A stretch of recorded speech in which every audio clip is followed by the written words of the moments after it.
processos químicos industriais. Isso é uma função que a Braskem nos preparou. Pegou todas aquelas pessoas no ato da inscrição do concurso, pessoas que tinham curso técnico, e deu um novo curso técnico voltado para a indústria química, voltado principalmente para as suas operações.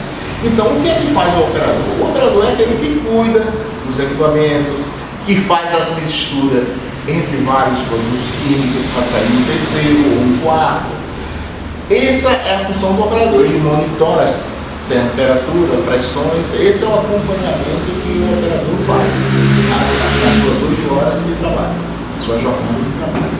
E daí sai, no caso específico da Salgema Braskem, ela produz o que? Hidrogênio, soda cáustica, cloro, dicloretano, armazenava, hoje não mais, mas armazenava eteno que vinha do polo do Camaçari e era estocado aqui para produzir outros produtos, como o dicloretano, e enviar para a unidade de PVC no polo, antigo polo cloroquímico, hoje polo multifabril, é Marechal Deodoro, fazer MVC e PVC, e daí levar para outras indústrias, para fazer plástico, cortinas, carcaças de carros, tudo isso vem desse processo aí que se inicia na Salgema Braskem. Aquela região que tem ali, por exemplo, nós temos ali que é uma restinga, né? Ali é uma restinga chamada restinga do Pontal, na verdade. Aquela fábrica ali, é o que ali? O que é que funciona ali? É isso que você falou? Todo esse processo? Exatamente. Ali no Pontal funciona a unidade de clorossoda. O que é que acontece ali? A salmoura que vem dos campos, que vinha dos campos de mineração do Mutange Bebedouro, essa salmoura, ao entrar na fábrica, em uma determinada unidade, ela recebe uma eletrose. O que é eletrose? É você dar uma descarga elétrica nesta salmoura e quebrar as moléculas. Você transforma isso em cloro, soda cáustica e hidrogênio em sua fase inicial. Cada um vai parar em um ponto diferente para tirar impurezas, melhorar, estocar e deixar em parâmetros comerciais. Então, me diga uma coisa, a mineradora, como chama, ela ficava dentro da Lagoa Mundaú, é isso que que causou todo esse caos hoje na cidade de Maceió? A mineradora é na Salgema, a salmoura fica dentro da Lagoa Mundaú. É isso? As minas de salgemas no Mutange Bebedouro ficam às margens da Lagoa Mundaú. Ah, sim.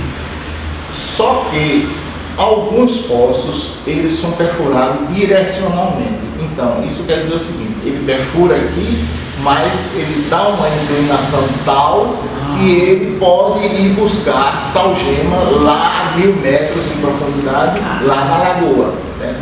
Como acontecia no Pinheiro, como acontecia no campo do CSA, que tinha minas. Ela se ramificava, né? É assim que ele funciona para retirar o sal que está em jazida lá no subsolo, lá a 1000 metros de profundidade.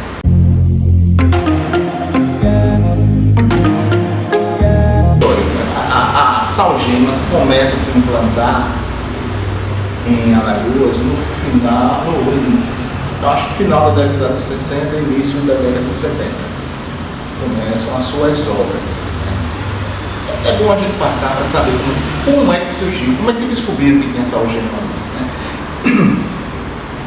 Euvaldo Luz era um senhor já falecido em memória, que realizava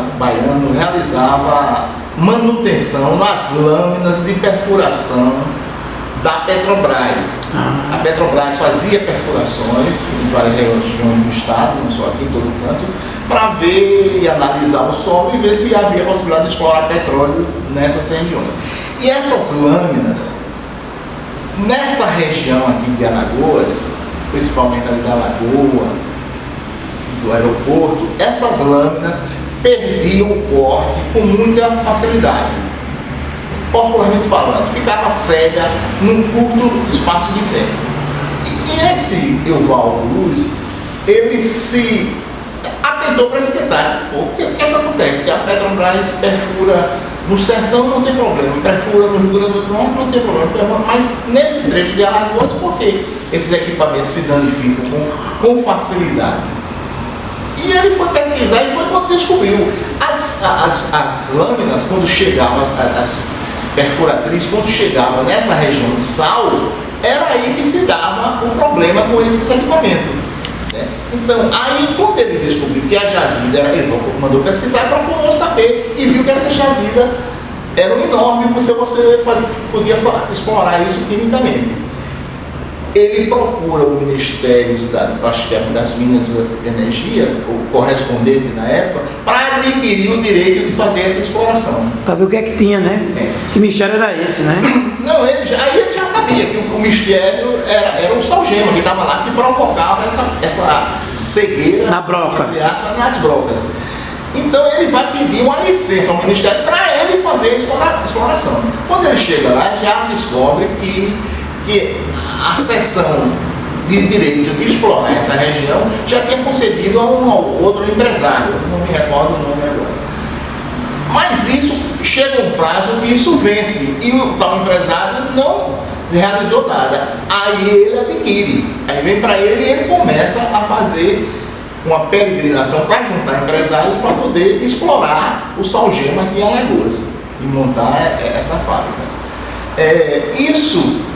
Isso demorou um certo tempo e ele não conseguia, as pessoas não acreditavam nele, porque até financeiramente ele não tinha condições de bancar uma coisa desse porte.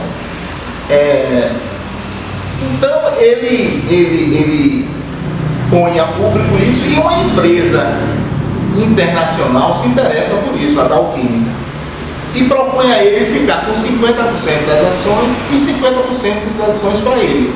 Ele topa a parada. E o que é que no acordo faz? Eu começo a construir então salgema e os fósforos, tá? Quando eu chegar em 50%, você continua, até a gente botar a empresa para funcionar, a fábrica para funcionar. Ele topou a parada. Mas a própria Dupont sabia que ele não tinha condições financeiras de bancar isso. Aí você pode perguntar, pô, se uma empresa internacional sabia que o seu sócio não tinha condições, por que ele investiu tudo isso? Porque eles tinham interesse em não produzir soda cáustica aqui no Brasil. Eles queriam continuar produzindo na Argentina e vendendo em dólar para o Brasil. Era mais interessante que o capital. Então, se eu invisto ali, quando chegar na minha parte, ele não tem dinheiro, ele não vai para canto nenhum, e isso fica lá, fica o elefante branco lá, se acabando. Quando chega próximo do Evaldo entrar com a parte dele, ele não tinha condições, ele começa, como era o regime militar, ele começa a bater na porta do governo e do governo militar e pede financiamento, a BNDES, tudo que... ele mostra o projeto dele e o governo se interessa, né?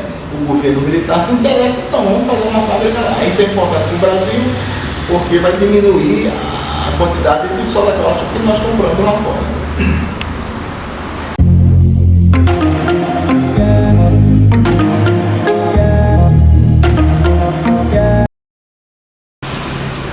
Você falou no personagem interessante nessa história que formou a Braskem, né? Que era antigo Salgema, que hoje é a Braskem, um cara chamado Evaldo Luiz.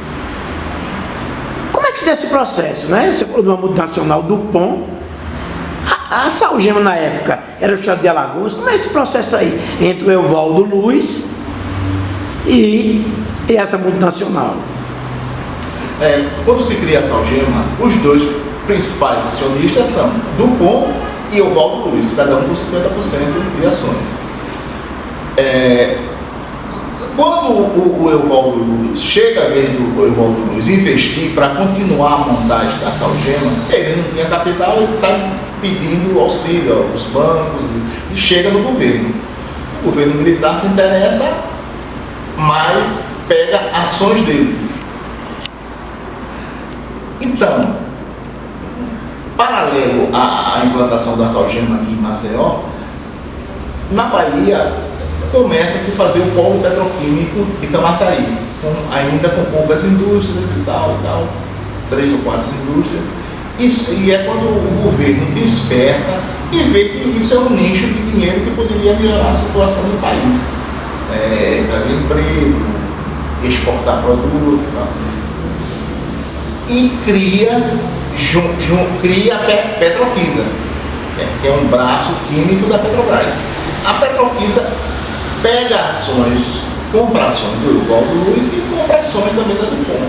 E começa a ir aos pouquinhos crescendo dentro dessa algema e passa a ser majoritária. Chega um momento que ela chega a ser majoritária. A DuPont considera que estava muito e o Evaldo Luiz não tinha grana suficiente para encarar esse projeto. Então, a Petroquisa passa a ser majoritária na compulsão acionária da algema. Tempos depois, o polo de Camaçari se consolida com mais de 40 empresas e os pequenos acionistas dessas empresas do polo de Camaçari formam a Norquisa, que é a Nordeste Química S.A., que passa, eles sozinhos não eram ninguém, eles juntos eles ficam muito fortes e passam a deter grande parte das ações do polo petroquímico de Camaçari e, consequentemente, também da Salgema. Passam a ser acionistas majoritários da Salgema. Anos depois começa um processo de mudança nessa forma societária no polo petroquímico. É quando surge a Odebrecht e começa a comprar empresas. Primeiro ele compra 2 ou 3 empresas na Bahia, junto com a Salgema aqui, e forma a Triquem. Depois, logo depois, 3, 4 anos depois, é formada a Salgema. Porque o grupo Odebrecht, que hoje é Novo Honor, o grupo Odebrecht passa a comprar ações das empresas petroquímicas do polo de Camaçari. Mas me diga uma coisa, Marcos. Então, a Salgema, antes de Salgema, hoje Braskem, ela nunca pertenceu do estado de Alagoas. Era um estatal alagoana, Alagoas tinha participação disso ou não? Não. Societariamente nunca teve participação. O estado de Alagoas não. Os participantes, no primeiro momento, DuPont e o Evaldo Luiz, depois DuPont e Petroquisa, depois DuPont ia saindo, o Evaldo Luiz saindo. As ações, aí a Petroquisa acumulou tudo isso, ela passou a ser uma estatal. Depois é quando vem o sistema de privatizações, anos 80, anos 2000, início do ano 2000, vem o governo acelera o processo de privatização de suas empresas. Sim. E o grupo Odebrecht adquire. Então, você majoritária de a composição. Então a questão estatal é a nível federal, não a nível estadual. Sim, a nível federal. No caso da Petrobras. Então ela tem uma parte da Petrobras. Exatamente. Hoje a Braskem, a maior acionista dela é a Odebrecht, que hoje atualmente é Novo Honor. Substituiu o nome, mas é o mesmo grupo, é Novo Honor. Ela tem a maioria das ações, me parece 51, pouco, e o restante das ações, o segundo maior acionista é a Petrobras, que tem em torno de 45, 43, pouca coisa. Né? Então eu particularmente defendo que a Petrobras, como tem prioridade na compra das ações, a Petrobras compra esse pouquinho de ações, 3, 5%, e se torne majoritária. Porque é fundamental uma empresa química no ramo do petróleo. Nenhuma petrolífera se sobressai sem ter um braço químico e petroquímico forte.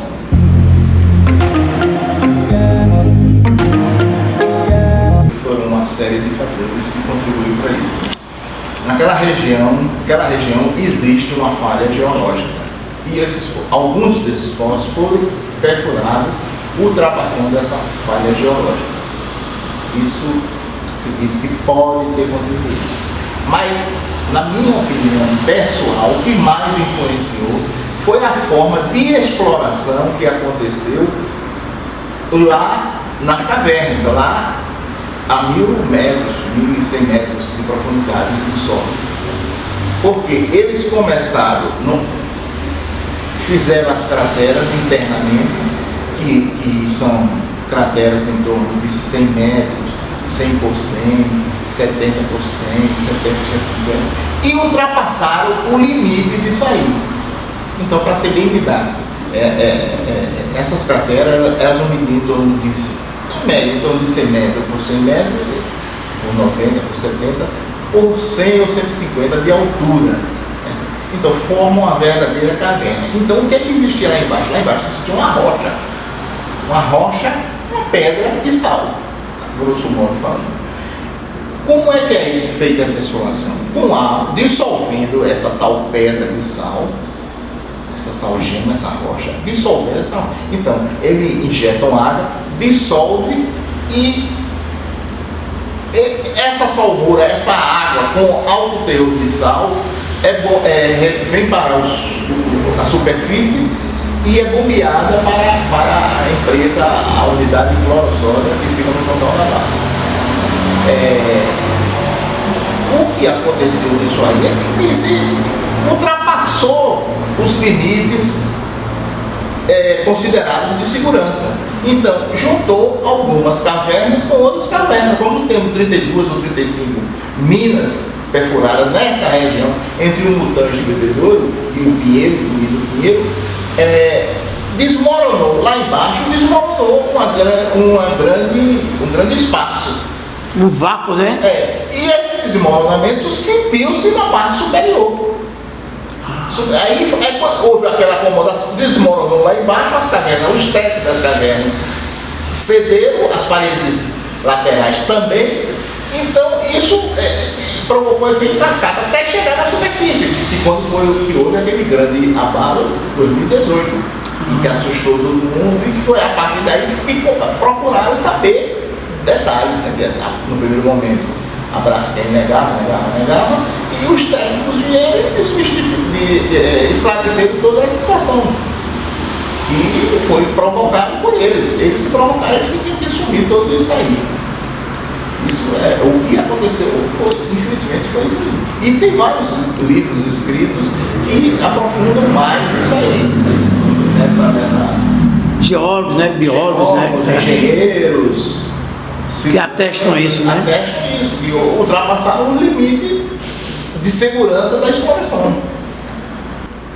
A TV Cabral, seu canal do show no YouTube, quero lhe agradecer a sua contribuição, um pouquinho da história do que foi a salgema, o que a Braskem, a catástrofe que ela causou.